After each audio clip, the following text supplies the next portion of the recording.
வணக்கம். எழுத்தாளர் சுஜாதாவின் ரத்தம் ஒரே நிறம் நாவல் வாசிப்பது உங்கள் பிரமிளா.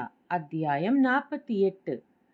கர்னல் நீலை அலகாபாத்தில் விட்டுவிட்டு பிரிகேடியர் ஜெனரல் ஹேவ்லாக் கான்பூரை நோக்கி ஜூலை மாதம் 10ஆம் தேதி 4 இன்ஃபென்ட்ரி ரெஜிமெண்டிலிருந்து தேர்ந்தெடுத்த 1000 ஆங்கிலேய சிப்பாய்கள், 150 சீக்கியர்கள், 6 பீரங்கிகளுடன் புறப்பட்டார். அவர்களுக்கு முன் மேஜர் ரெனார்டின் தலைமையில் சென்றிருந்தவர்களுடன் சேர்ந்து கொள்வது அவர்கள் முதல் நோக்கம். ஹேவ்லக்குக்கு நீலையும் அவர் கொடுத்த ஆணைகளையும் பிடிக்கவில்லை. அவரை பார்த்தால் ஒரு பெரிய இராணுவ அதிகாரி என்று சொல்வது கஷ்டம். மிகவும் குள்ளம். சுமார் 5 அடி உயரமே இருந்தார். ஆனால் எப்போதும் நிமிர்ந்த நடை. சாப்பிடும்போதும் உடைவாளை கழற்ற மாட்டார். மார்பிள் மெடல்கள் எப்போதும் ஜொலிக்கும். ஹேவ்லக்குக்கு 62 வயது. முழுவதும் வெளுத்து போன தலைமயிரும் மீசையும், பழங்காலத்து தாடி.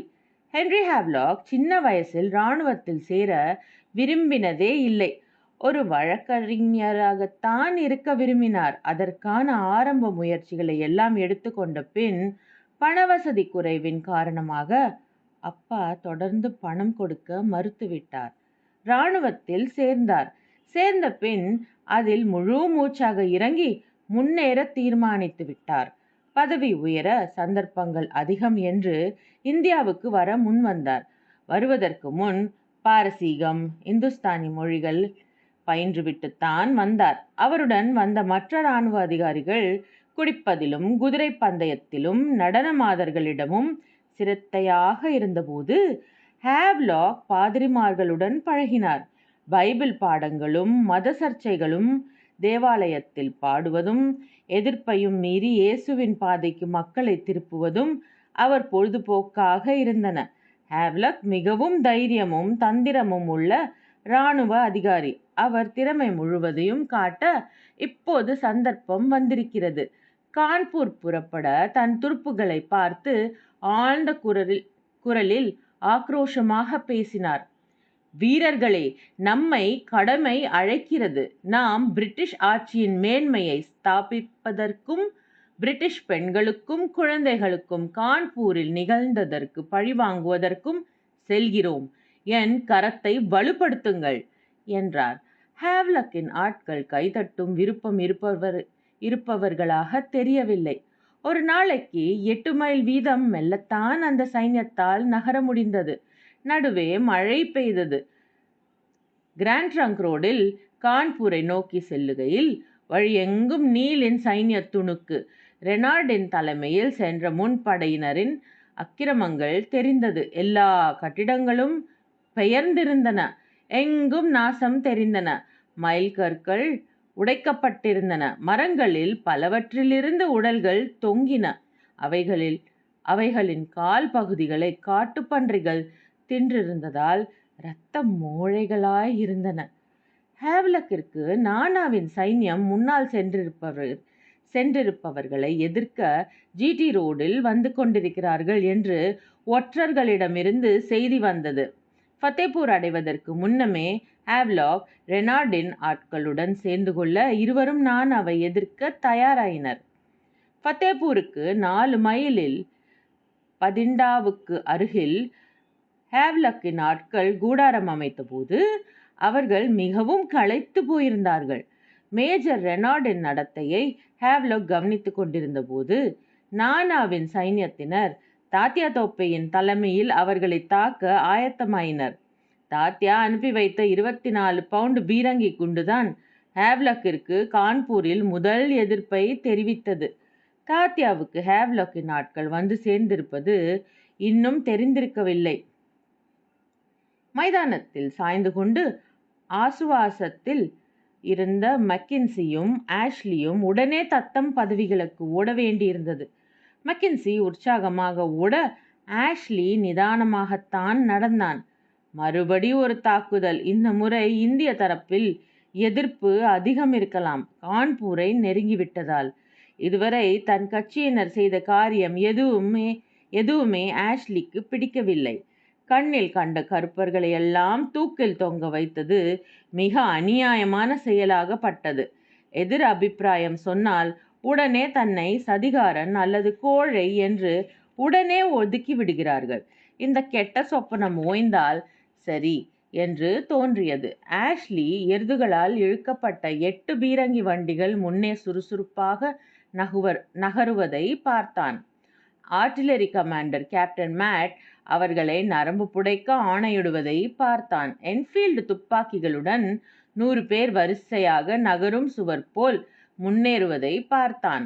இடது வலது புறத்தில் கேவல்ரி குதிரைகளின் வீரர்கள் நகருவதை பார்த்தான். எதிரே கலக சிப்பாய்களின் குதிரைகள் அவர்களை சந்திக்க விரைந்து வருவதை பார்த்தான். முதல் நேர்முக தாக்குதல். வெண் உடைகளுடன் துடிப்பாக கத்தி சுழற்றி கொண்டு மின்னல் வேகத்தில் தம்மை நோக்கி வரும் சிப்பாய்களின் ஆரவாரத்தையும் ஆர்வத்தையும் பார்த்த ஆஷ்லி இரத்த சேதத்தை பற்றி கவலைப்பட்டான். இந்த பக்கம் வினோத பாவாடைகளில் பைப்பை ஊதிக்கொண்டு கர்னல் ஹாமில்டனின் 78ஆம் ஹைலண்டர்ஸ், எதிர்ப்புறம் வினோத முஸ்லிம் இந்து கூட்டாக கரியமுக சிப்பாய்கள் ஆயிரக்கணக்கில்.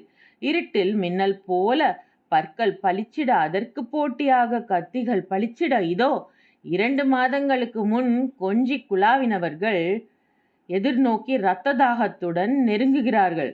சென்னை இராணுவத்தின் புதிய என்ஃபீல்டு ரைபிள்களின் உயர்வு அப்போது துல்லியமாக தெரிந்துவிட்டது. 4½ அடி நீளம், முனையில் 1½ அடி நீள கத்தி, ஏறக்குறைய 1000 கஜ தூரம் செல்ல வல்ல அந்த புதிய என்ஃபீல்டுகள் இந்திய சிப்பாய்களை சற்று கலங்க வைத்தன. அவர்கள் இவ்வளவு தூரம் துப்பாக்கி குண்டுகள் வந்து தாக்கும் என எதிர்பார்க்கவில்லை. சிப்பாய்கள் பின்வாங்க ஆரம்பித்தார்கள். இருந்தும் அவர்கள் ஆர்ட்டிலரியின் பீரங்கிகள் இன்னும் செயல்பட்டு கொண்டுதான் இருந்தன. 2 பீரங்கிகள் குறிப்பாக வெள்ளையர் படை மேல் கோபப்பந்துகளை வீசிக்கொண்டிருந்தன. தாத்யா தைரியமாக யானை மேல் ஏறிக்கொண்டு இந்திய அணியின் தலைமையை கவனித்து கொண்டிருந்தான். ஆங்கில தரப்பில் இருந்து தாத்யா யானை மேல் அங்குமிங்கும் செல்வது தெளிவாக தெரிந்தது. அவன்தான் தாத்யா என்பது ஹேவ்லாக்கின் அட்ஜுடன்ட் ஜெனரலுக்கு தெரிந்திருக்கவில்லை. அதோ யானை மேல் தைரியமாக அலைகிறானே, அவனை வீழ்த்து என்று ஆணையிட, பீரங்கிக்காரன் இங்கிருந்து 700 கஜம் இருக்கும் என்று உத்தேசித்து ஒரு 9 பவுண்டு குண்டை வீச, அது யானையின் வயிற்றுக்கும் பிற்பகுதிக்கும் இடையே இரத்த பந்தாக செருகிக் கொள்ள, யானை அப்படியே மரம் போல சாய, மிகவும் அதிர்ந்து போன தாத்யா குதித்து பின்வாங்கிவிட, தலைவன் கலைந்ததால் மற்றவர்கள் ஓடிப்போக ஃபத்தேபூர் கைப்பற்றப்பட்டது. இதுவரை சண்டையே பார்த்திராத ஹேவ்லக்கின் முதல் வெற்றி இது. அன்றிரவே அவர் தன் மனைவிக்கு கடிதம் எழுதினார். என் பள்ளி நாட்களில் இருந்து வேண்டிக் கொண்டது இன்று நிறைவேறியது. என் முதல் வெற்றி. எனக்கு இந்த வெற்றியை கொடுத்த சர்வ வல்லமையுள்ள கடவுளின் உதவியுடன் கான்பூரை கைப்பற்ற முன் செல்கிறேன். கான்பூருக்கு வெளியே வெள்ளைக்கார படை நெருங்கிக் கொண்டிருக்க, சத்தீசௌரா கட்டத்தில் படகு படுகொலைக்கு பின் கைது செய்யப்பட்ட 206 ஆங்கிலேய பெண்களும் குழந்தைகளும் நானாவின் சிப்பாய்களால் பீபிகர் என்ற ஒரு சிறிய வீட்டில் அடைக்கப்பட்டிருந்தனர். அந்த வீடு ஒரு பிரிட்டிஷ் அதிகாரியின் ஆசை நாயகியின் வீடாக இருந்தது. உட்கார இருக்கைகள் இல்லை, படுக்கை ஏதும் இல்லை. அவர்களுக்கு மூங்கில் பாய்கள் கொடுக்கப்பட்டன. சாப்பிட சப்பாத்தியும் கொஞ்சம் பருப்பும் கொடுக்கப்பட்டது. குழந்தைகளுக்கு பால். மண் பாத்திரங்களில் அவர்களுக்கு உணவு அளிக்கப்பட்டது.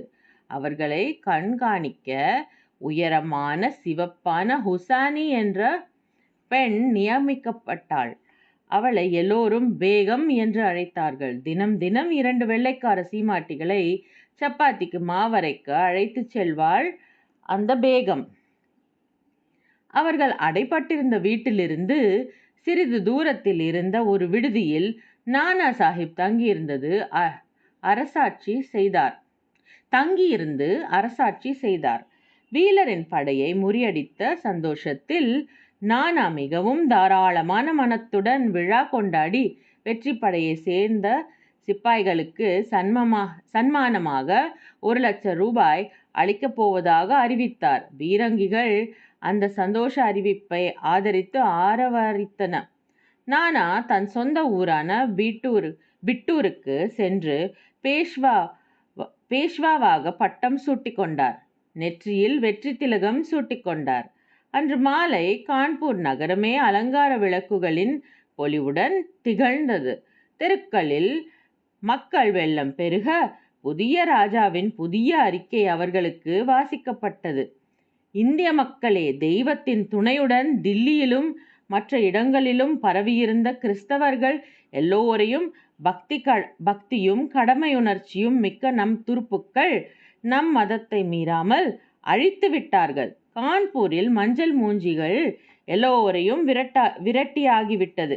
இந்த கணத்தில் நாம் எல்லோரும் சந்தோஷமாக இருப்போம். புதிய அரசாங்கத்திடம் விசுவாசமாக இருப்போம். நானாவுக்கு முதலில் திருப்தியாகத்தான் இருந்தது. பீபிகரில் அடைத்து வைத்திருக்கும் ஆங்கிலேயர்களை என்ன செய்வது என்று ஓரத்தில் ஓர் உறுத்தல் இருந்தாலும் நானா உல்லாசமாகவே இருந்தார். அந்த தற்காலிக விடுதியில் புதிய வண்ணங்கள் பூசி புதிய பெண்களிடம் காசுகளை வாரி இறைத்தார். நாட்டியமும் பாட்டும் ஆங்கில அதிகாரிகள் போல நடந்து காட்டும் கோமாளிகளின் சேஷ்டைகளும் அந்த மாளிகையில் விரவியிருந்தன. இப்போது இந்த புதிய செய்தி அவர் சந்தோஷத்தை முழுவதும் கலைத்துவிட்டது. ஹேவ்லாக்கின் படை கான்பூருக்கு வெளியே வந்துவிட்டது. இத்துடன் 48வது அத்தியாயம் நிறைவடைகிறது. அடுத்து 49வது அத்தியாயத்தில் சந்திப்போம். வணக்கம்.